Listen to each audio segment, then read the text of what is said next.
वज़ीर आज़म इमरान खान पर खातून अव्वल समेत कई अहम खवातीन का सहर हो चुका है। वज़ीर आज़म के लिए गए तमाम फैसले बुशरा बीबी करती हैं। वज़ीर आज़म के करीबी साथी ही उन्हें धोखे में रख रहे हैं। उज़्मा कारदार के बाद पीटीआई वर्कर अनम मुमताज की ऑडियो लीक हो गई। तहलका खेज इंकशाफात सामने आ गए।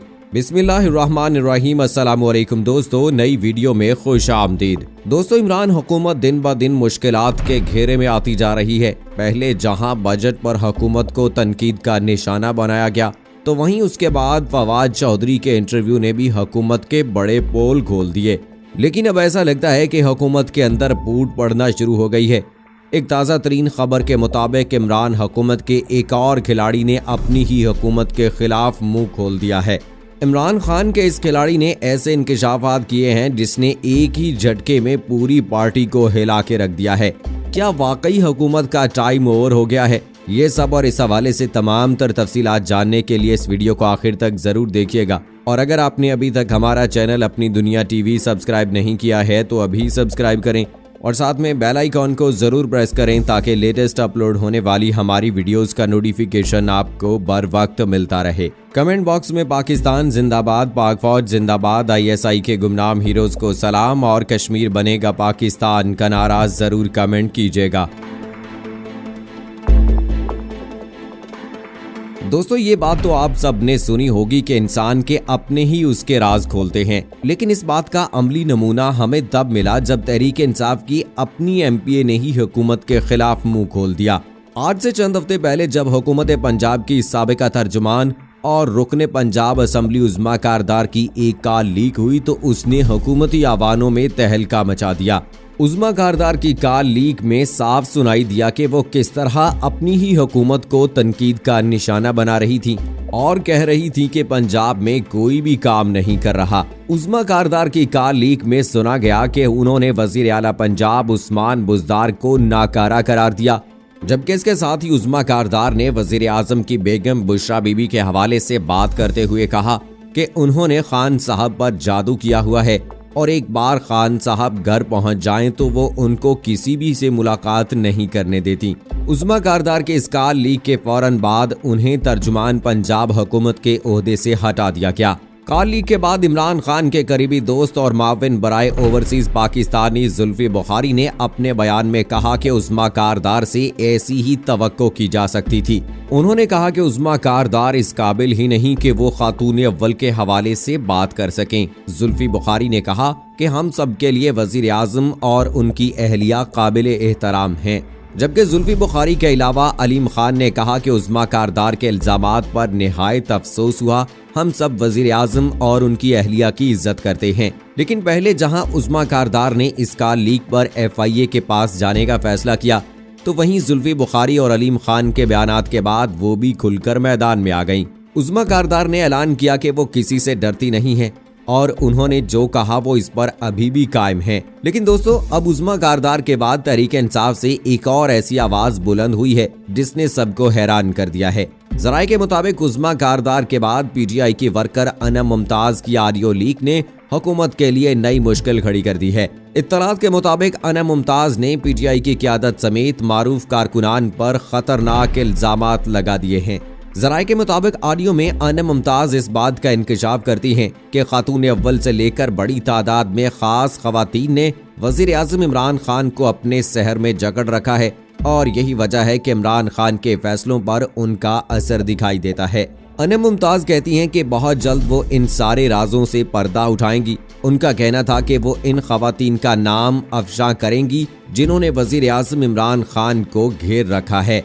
अनम मुमताज ने मजीद कहा कि दुख इस बात का है कि इमरान खान को बेगाने नहीं अपने ही मरवा रहे हैं। उनका कहना था कि इन हालात में वज़ीर आज़म इमरान खान को किसी अपोजिशन की जरूरत नहीं, उनके अपने लोग ही इनकी अपोजिशन है जो वज़ीर आज़म को अंधेरे में रख रहे हैं।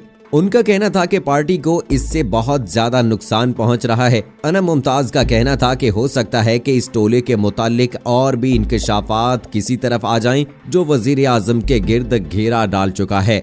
दोस्तों, उज़्मा कारदार के बाद अनम मुमताज के ये संगीन इल्जामात इस बात का इंदिया देते हैं कि PTI में वाकई कोई बड़ी गेम चल रही है और उन्होंने भी इस बात की तस्दीक की कि इमरान हुकूमत को चंद लोगों ने यरगमाल बना रखा है जो वजीर आजम को अंधेरे में रख रहे हैं। लेकिन इस हवाले से अब देखना ये बाकी है कि आखिर अन्य मुमताज आने वाले दिनों में किन राजों से पर्दा उठाएंगी और आखिर वो कौन सी खवातीन हैं जिनके नाम वो मंजर आम पर लाने जा रही हैं।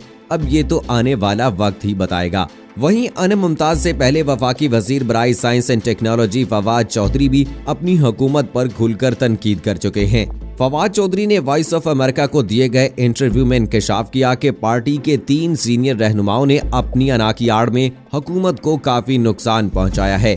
फवाद चौधरी ने इंकशाफ किया था कि असद उमर को वजारत खजाना से जहांगीर तरीन ने निकलवाया, जिसके बाद असद उमर ने उन्हें इमरान खान के करीबी हलके में माइनस करवाया। जबकि शाह महमूद कुरैशी के हवाले से उन्होंने कहा कि वो फ्यूडल हैं तो इनकी पार्टी के अंदर अक्सर झगड़े चलते रहते हैं। फवाद चौधरी ने तो यहाँ तक कह दिया कि हमारी हुकूमत अवाम की उम्मीदों पर पूरी नहीं उतरी और ना ही हम 2 साल में अवाम को डिलीवर कर पाए। उन्होंने कहा कि ये हुकूमत भी पहले की हुकूमतों की तरह ही चल रही है। इसके अलावा फवाद चौधरी ने इंकशाफ किया कि वजीर आज़म इमरान खान तमाम वज़रा को 6 महीने का अल्टीमेटम दे चुके हैं। उन्होंने कहा कि वजीर आज़म ने सबको वाज़े कर दिया है कि हमारे पास 6 महीने हैं, अगर इसमें हम डिलीवर ना कर सके तो हमारी हुकूमत खतरे में पड़ सकती है। जबकि जराये के मुताबिक फवाद चौधरी के इस इंटरव्यू के बाद अगले रोज होने वाली काबीना इजलास में वजीर आजम ने इनको खूब झाड़ पिलाई और हुकूमत के अंदरूनी मामलात पर चुप रहने का कहा। जबकि इंटरव्यू के सामने आने के बाद असद उमर और शाह महमूद कुरैशी ने भी वजीर आजम से फवाद चौधरी के इस्तीफे का मुतालबा कर दिया। उन्होंने कहा कि हमने हुकूमत को कोई नुकसान नहीं पहुंचाया, ना ही हमने जहांगीर तरीन को निकलवाया है, लिहाजा फवाद चौधरी से इस्तीफा लिया जाए, क्योंकि अगर उनसे इस्तीफा ना लिया गया तो ये गलत तासुर पैदा करेगा। लेकिन फिलहाल इस बात पर भी कोई पेशरफ्त नहीं हो सकी। जबकि इसके अलावा हुकूमती पार्टी के मेंबर कौमी असम्बली राजा रियाज भी हुकूमत के खिलाफ फट पड़े हैं। राजा रियाज ने एक टॉक शो में गुफ्तगू करते हुए बताया कि इनका अब दिल नहीं करता कि वो असम्बली में जाएं, वो इस कदर शर्मिंदा हैं। उन्होंने कहा कि हुकूमती इजलासों में इनकी कोई वक़्त नहीं और हुकूमती वज़रा और मावेनीन हमें कुछ नहीं समझते। जबकि राजा रियाज के अलावा आज से चंद रोज पहले हुकूमत के इत्तेहादी अख्तर मेंगल भी अपने साथियों समेत हुकूमत से अलहदा हो चुके हैं। और दूसरी जानिब हुकूमती अराकीन और इत्तेहादियों के अलावा अपोजिशन भी इस वक्त इस बात पर सरगर्म है कि इमरान खान को हटाया जाए। अब दोस्तों, इन हालात में एक बात तो वाज़े हो चुकी है कि इमरान खान की हुकूमत इस वक्त चारों तरफ से घिर चुकी है। लेकिन क्या हुकूमत इन मुश्किलात से निकलकर वाकई डिलीवर कर सकेगी?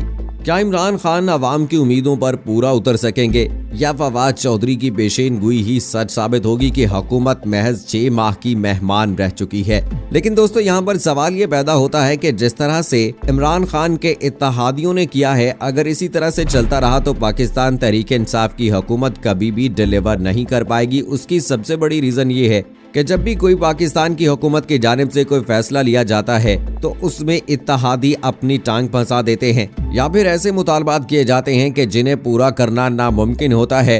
तो इस तरह से हुकूमत को ब्लैकमेल किया जाता है। यही कुछ अर्सा पहले हमने देखा कि पाकिस्तान MQM जो है उसने भी पाकिस्तान तहरीक इंसाफ को ब्लैकमेल किया, क्योंकि वो इत्तेहादी हैं। इसके अलावा चौधरी परवेज इलाही के हवाले से भी ऐसी जो बातें हैं वो सामने आती रही हैं जब ये शुगर स्कैंडल सामने आया था। इसके अलावा आपने ये भी देखा कि अख्तर मेंगल जो हैं वो पाकिस्तान तहरीक इंसाफ से अलग हो चुके हैं। उनको मनाने की कोशिश जारी है, लेकिन अब इस मामले में क्या पेशरफ्त होती है ये तो आने वाला वक्त ही बताएगा। और दूसरी जानिब जो पाकिस्तान तहरीक इंसाफ के वज़रा हैं उनकी तरफ से इस किस्म की बयानबाजी जो कि फवाद चौधरी करते रहे हैं या शाह महमूद कुरैशी ने की है, या इसके अलावा असद उमर या दूसरे वजीर हैं जिनमें उज़्मा कारदार के हवाले से बात कर ली जाए, या फिर अब अनम मुमताज़ के हवाले से बात कर ली जाए, तो इस किस्म के जो लोग हैं ये पार्टी को नुकसान पहुंचाते हैं और वजीर आज़म पाकिस्तान इमरान खान को ब्लैकमेल करने की कोशिश करते हैं। उनको परेशान किया जाता है, जिस वजह से हुकूमत जो है वो सही डगर पर अभी तक नहीं चल सकी है। और दूसरी बात यह कि पाकिस्तान तहरीक इंसाफ जो भी फैसला लेती है अवाम कभी उनसे राजी नहीं होती है। कुछ तो लोग उनका साथ नहीं देते हैं, जैसा कि हमने देखा कि पेट्रोलियम मसनूआत की कीमतों में जब कमी की गई तो पेट्रोलियम के माफिया जो बैठे हुए हैं उन्होंने पेट्रोल को शॉर्ट कर दिया मार्केट में, जिस पर जो है वो डायरेक्टली हुकूमत को और इमरान खान को तनकीद का सामना करना पड़ा। और अब जबकि रातों रात कीमत बढ़ा दी गई है तो ऐसी सूरत हाल में भी जो है वो इमरान खान को तनकीद का निशाना बनाया जा रहा है। तो दोस्तों, मैं इस बात से ज़रूर इत्तेफाक करता हूं कि अगर कोई हुकूमती पॉलिसी बिल्कुल ठीक नहीं होती है, उसमें कोई गलत फैसला लिया जाता है या किसी तरह से किसी मामले में नाकामी होती है तो तनकीद करना बनता है। लेकिन मैं एक सवाल जरूर पूछना चाहूँगा कि आप एक घर के सरबराह को ले लीजिए कि वो अपने घर को चलाता है तो उसको कितनी मुश्किलात का सामना करना पड़ता है। हत्ता कि उसके घर में उसका कोई मुखालिफ नहीं भी होता, अगर होता भी है तो चंद एक लोग होते हैं तो वो उसके लिए कितना मुश्किल हो जाता है। और जबकि हुकूमत जो है वो एक पूरे मुल्क को चलाने के लिए होती है तो उसमें कितने ही लोग जो है वो लेग पुलिंग वाले होते हैं और हुकूमत को गिराना चाहते हैं।